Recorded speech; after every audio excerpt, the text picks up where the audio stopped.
Let me say this slowly, because if you miss it, you'll miss the entire point of this video. What I'm about to tell you is not flattering, it's not comfortable, and it's not something most men are ready to hear. But once you hear it, you will never see attraction the same way again. You've been taught that younger women are drawn to looks, money, or confidence. You've been taught to chase, to prove, to impress. And every time it doesn't work, you're told you just didn't try hard enough. But what if the reason it hasn't worked has nothing to do with effort at all? What if the very things you've been told to do are the same things quietly pushing attraction away? There is a specific psychological shift that happens when a man reaches a certain inner state, not an age, not a bank balance, an internal state. And when a younger woman senses it, her body responds before her mind can explain it. She feels calmer, more curious, more open. She doesn't feel pressured, managed, or evaluated. She feels drawn and she can't quite say why. Most men never reach this state, not because they can't, but because no one ever explains what it actually is. Instead, they're distracted with surface-level advice while the real driver of attraction remains hidden in plain sight. By the end of this video, you're going to understand why some older men attract younger women effortlessly, while others feel invisible no matter how much they try. You'll see exactly what creates that pull, why chasing kills it, and how the moment you stop trying to impress is the moment everything begins to change. Stay with me, because once you understand this, you won't be able to unsee it. Let's talk about the first thing people misunderstand when they look at attraction between younger women and older men. They assume it's about age, or resources, or authority. But attraction doesn't work on spreadsheets. It works through the nervous system. And the nervous system doesn't respond to titles, bank balances, or numbers on a birth certificate. It responds to emotional signals. It responds to regulation versus chaos. Younger women live in a world that is loud, fast, overstimulated, constantly demanding reaction. Emotionally, they are surrounded by intensity without direction, passion without stability, expression without containment. And over time, that kind of environment exhausts the psyche. It creates a background hum of anxiety that most people don't even realize they're carrying. So when a younger woman encounters an older man who is emotionally still, something very specific happens. Her body notices before her mind does. Her breathing slows, her shoulders drop, her tone softens. Not because he's trying to impress her, but because he's not emotionally competing with the world around him. He's not rushed, he's not reactive, he's not performing. This is what emotional stillness actually is. It's not silence, it's not passivity, it's not emotional distance. Emotional stillness is the ability to remain internally stable regardless of external noise. It's the capacity to experience emotion without being ruled by it. And that capacity is deeply rare. Most people confuse intensity with depth. They think being expressive, reactive, and emotionally loud means being authentic. But intensity is often just unregulated emotion, and unregulated emotion feels unsafe, especially to someone whose nervous system is already overloaded. An emotionally still man doesn't raise his voice to be heard. He doesn't interrupt to assert relevance. He doesn't rush to fill silence, because silence doesn't threaten him. He understands that presence carries more weight than performance, and that understanding changes the way people experience him. Younger women are particularly sensitive to this because their world conditions them to be alert all the time. Alert to mixed signals, alert to emotional swings, alert to unpredictability. So when they meet a man who is internally anchored, their nervous system recognizes something it rarely encounters: consistency. Consistency isn't boring. Chaos is exhausting. The still man listens fully, not because he's trying to be impressive, but because he's not internally preoccupied. He doesn't need to prepare his next line while you're speaking. He doesn't feel threatened by other people's emotions. And because of that, conversations with him feel different. There's space, There's clarity. There's a sense of being met rather than managed. This is where people get uncomfortable because emotional stillness requires discipline. It requires a man to have confronted his own impulses, his need to be validated, his urge to react when he feels challenged, his fear of being misunderstood. You don't arrive at stillness by accident. You earn it through self-regulation. And here's the uncomfortable truth. Most men don't age into emotional maturity. They simply get older while carrying the same emotional patterns they had in their 20s. The insecurity just becomes quieter. The reactivity becomes more socially acceptable. But it's still there. So when a younger woman encounters a man whose emotional responses are measured, whose tone doesn't spike under pressure, whose mood isn't dependent on attention, it stands out immediately. Not because it's flashy, but because it's rare.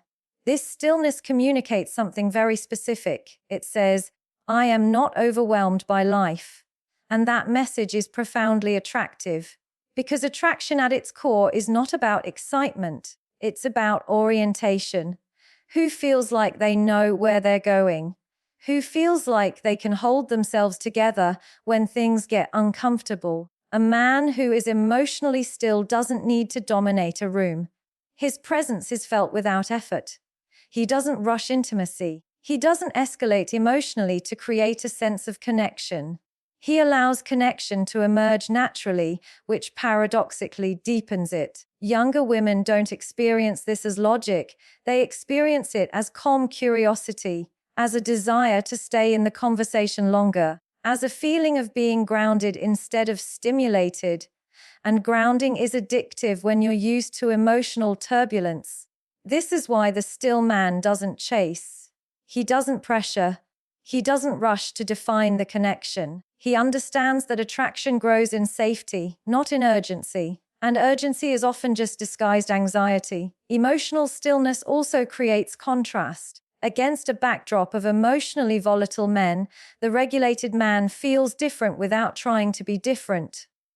He doesn't need to signal maturity. He embodies it.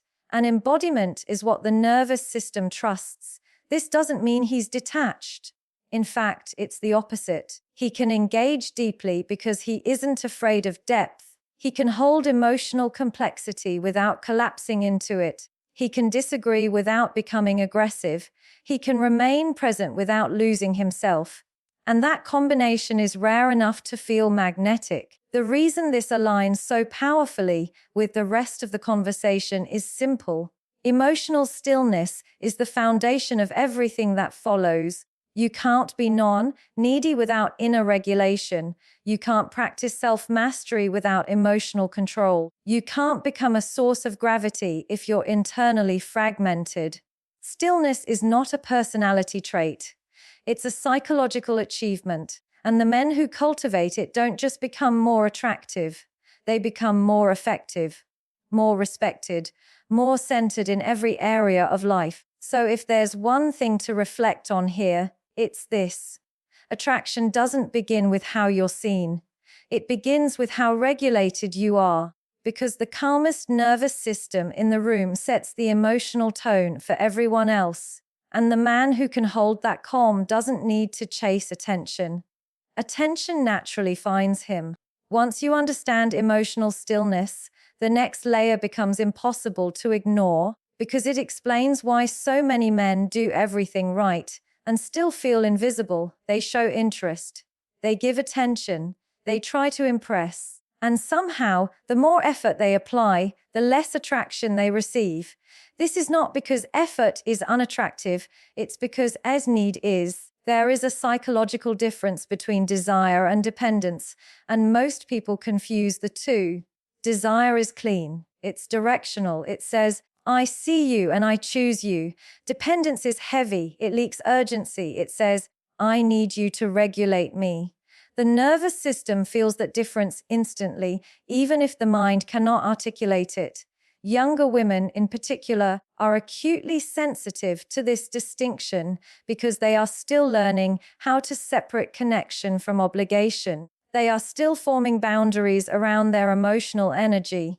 So when a man approaches them from a place of need, even if he is kind, generous, and attentive, something tightens inside them.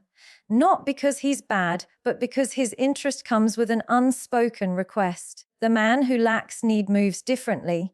His attention feels optional, not desperate. His interest feels chosen, not compulsive. He doesn't flood her with validation to secure his position. He allows attraction to breathe. And breathing is essential for desire. This is where effort quietly undermines itself. When a man tries too hard, he collapses polarity. He removes mystery. He turns attraction into negotiation, and negotiation kills chemistry. A man who is not needy does not constantly seek reassurance. He does not require constant response to feel valued.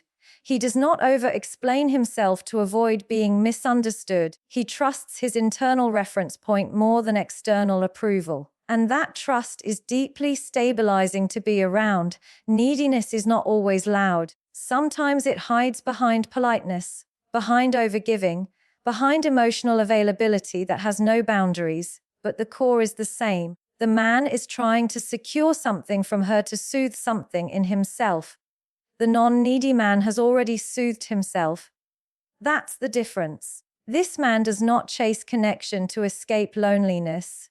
He has learned how to be alone without being empty. He does not cling to attention because his identity is not constructed in someone else's eyes. He experiences attraction as an addition to his life, not a solution to it. This is why younger women often feel confused by their response to him. He doesn't do the most. He doesn't say the most. He doesn't try to win, and yet he lingers in her mind longer than the men who perform endlessly for her attention, because attraction isn't about quantity. It's about quality of presence. A man without need doesn't overtext. He doesn't escalate emotionally to force closeness. He doesn't collapse his schedule to appear available. He respects his own time because his life has structure, and structure signals stability. This doesn't mean emotional coldness. It means emotional containment. He can be warm without being consuming, interested without being intrusive, present without being dependent, and that balance is rare. The reason this becomes more pronounced with age is not because time automatically grants wisdom. It's because some men use time to build an internal life. Others use time to accumulate distractions. Younger women feel that difference immediately. When a man's sense of worth is not on the line in every interaction, he relaxes into himself. His humor becomes natural. His silence becomes comfortable. His confidence stops trying to prove itself. And paradoxically, that's when he becomes most attractive. Need repels because it pressures. It asks the other person to carry responsibility for your emotional state.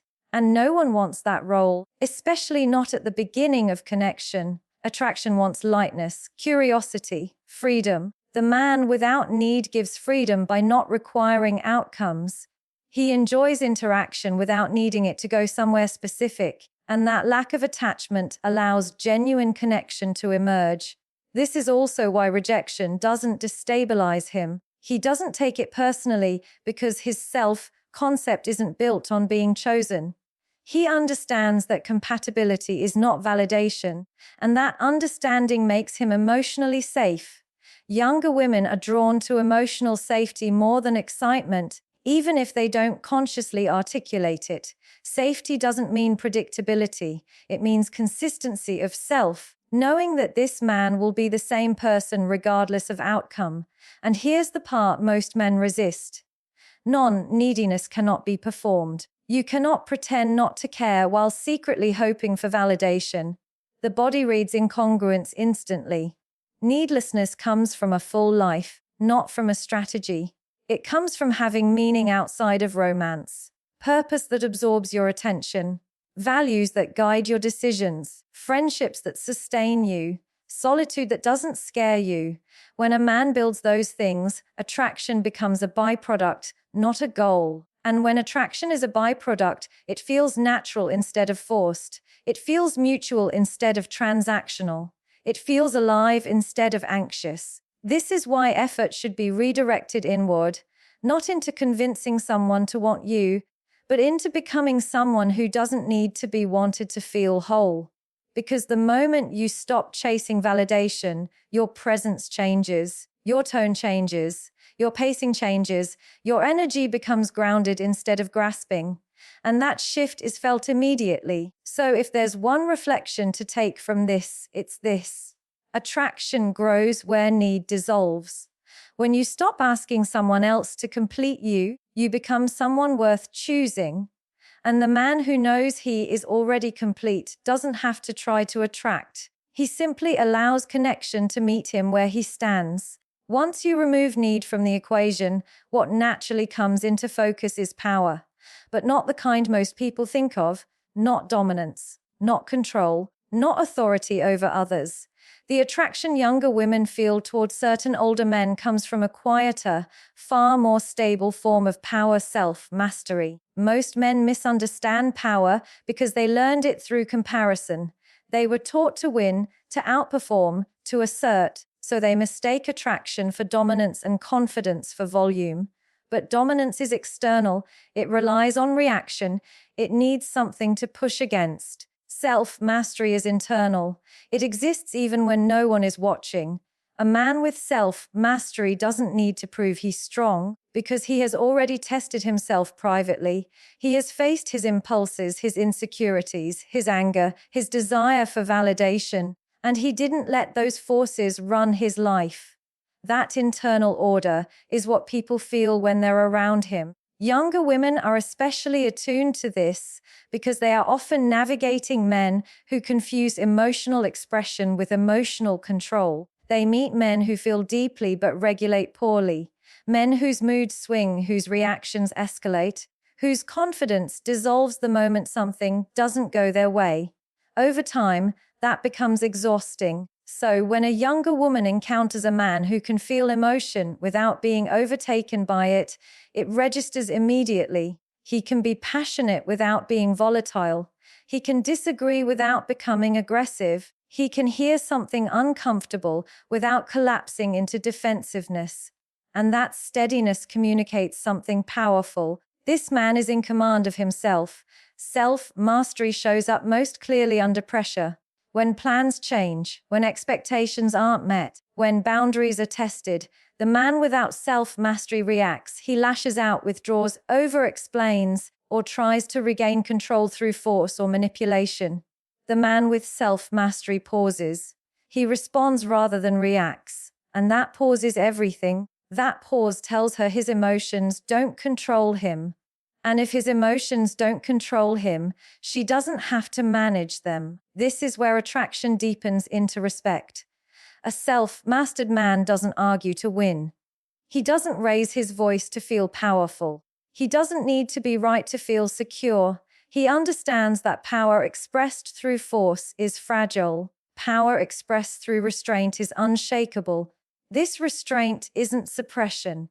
It's awareness. He knows what he's feeling, but he chooses how to express it. And choice is the core of self-mastery. Younger women often mistake dominance for confidence early in life because it looks decisive. But over time, they learn that dominance without self-control becomes unsafe. It becomes unpredictable. And unpredictability erodes attraction. The man with self-mastery is predictable in the best way. Not boring, but consistent in character. His values don't shift based on mood. His treatment of others doesn't depend on his emotional state. And that consistency allows trust to form without effort. This is why he doesn't need to control situations. He doesn't need to monitor behavior or enforce authority. His boundaries are clear, calm, and non-negotiable. And because they're not emotionally charged, they're respected. Self-mastery also shapes how he relates to desire. He doesn't chase it compulsively. He doesn't let attraction override judgment. He can want something without losing himself to it, and that balance creates polarity instead of pressure. A man who lacks self-mastery is often ruled by impulse. He says too much too soon. He reacts emotionally instead of responding thoughtfully. He allows attraction to destabilize him, and that instability is felt immediately. The self-mastered man remains grounded even in attraction. He enjoys connection without losing orientation. He doesn't confuse chemistry with destiny. He stays present without projecting fantasy.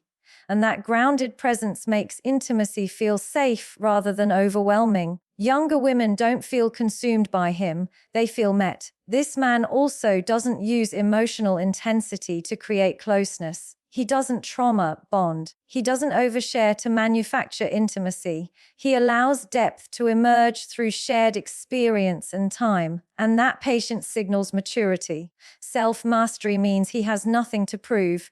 He's not trying to demonstrate masculinity. He's living it quietly. And quiet confidence is far more compelling than loud assertion. It's important to understand that self-mastery isn't about perfection. It's about responsibility. He takes responsibility for his reactions, his choices, and his emotional impact. He doesn't outsource blame. He doesn't weaponize vulnerability. He doesn't use strength to intimidate or weakness to manipulate. That integrity is felt before it's understood. This is also why younger women often feel calmer around men like this. Their nervous system isn't on alert. They're not bracing for emotional swings or power plays. They don't feel like they need to perform or protect themselves. And when the nervous system relaxes, attraction deepens naturally. Self-mastery creates emotional safety without killing desire. And that combination is rare. The reason this point connects seamlessly with everything else is simple. Emotional stillness comes from self-mastery. Non-neediness comes from self-mastery. Gravity comes from self-mastery. It is the internal structure that holds everything together. Without it, confidence is fragile.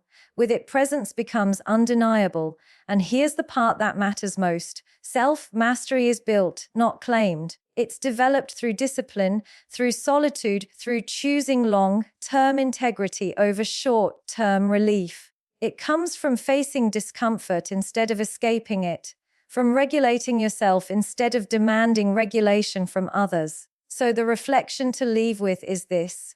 True power isn't how much control you have over others. It's how little control your impulses have over you. And the man who masters himself doesn't need to dominate attraction. He becomes the calm center it naturally moves toward. When emotional stillness is present, when need has dissolved, and when self-mastery has been cultivated, something inevitable happens.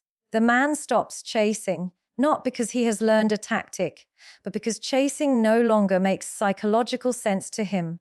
His inner world is organized, his life has direction, and as a result, attraction stops being something he pursues and starts becoming something that moves toward him. This is what it means to become gravity rather than a chaser. Most men are taught attraction as pursuit.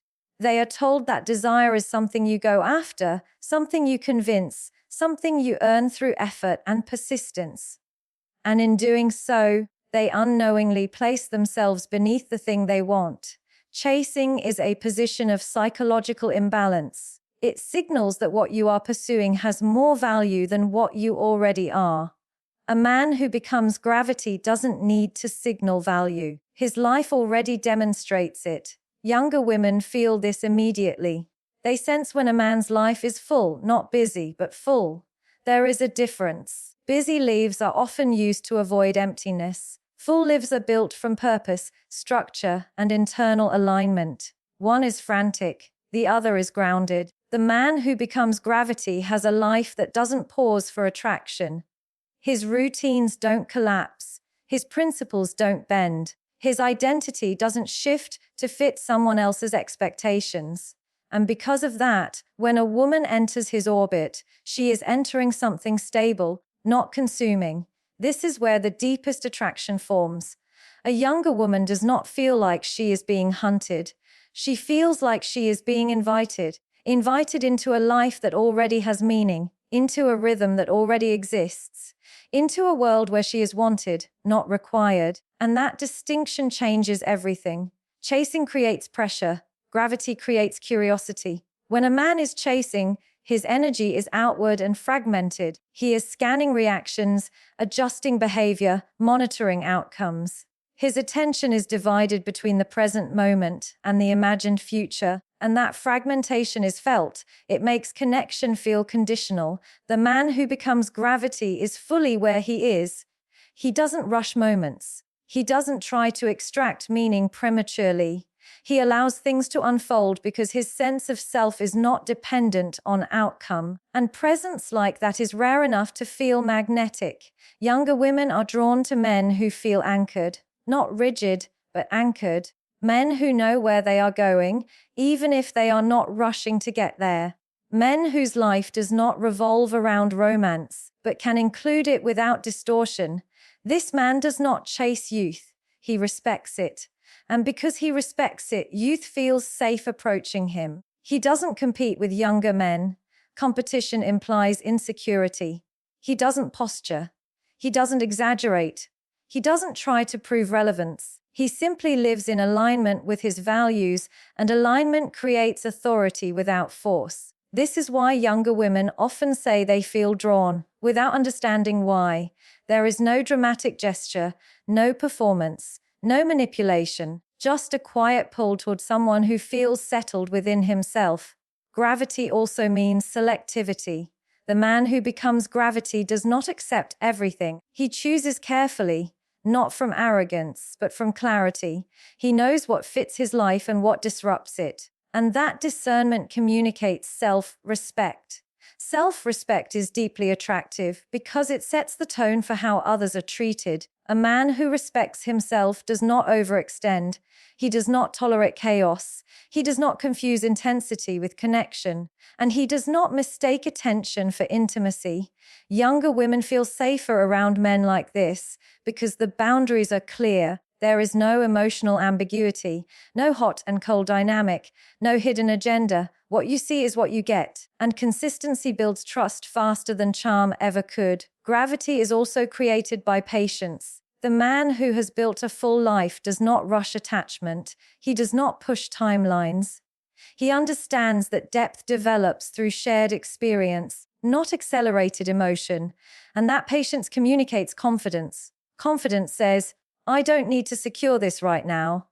Insecurity says, I need certainty immediately. Younger women are far more responsive to the first, even if they don't consciously realize it. A man who becomes gravity also understands loss. He is not afraid of people leaving, not because he doesn't care, but because he knows he will remain intact. That emotional independence removes fear from connection. And fear is what poisons attraction. When there is no fear of loss, there is space for genuine presence, for playfulness, for curiosity, for desire that grows naturally instead of being forced. This man does not measure his worth by who stays. He measures it by how he lives. And because of that, people stay longer than he expects. This is the final shift. Attraction stops being something you manage and starts being something you allow. The energy moves inward. The focus returns to your own alignment. And alignment is what creates gravity. You cannot fake this. You cannot shortcut it. Gravity is built through years of choosing growth over comfort, through discipline instead of indulgence, through purpose instead of distraction, through self-honesty instead of performance. And when that work is done, something subtle but powerful happens. You stop asking life to give you validation, and life responds by bringing you connection. So the reflection to leave with is simple, but profound. Stop chasing what you think will complete you. Build a life that feels complete without it, because the moment you become whole, you stop pursuing attraction, and attraction begins moving toward you.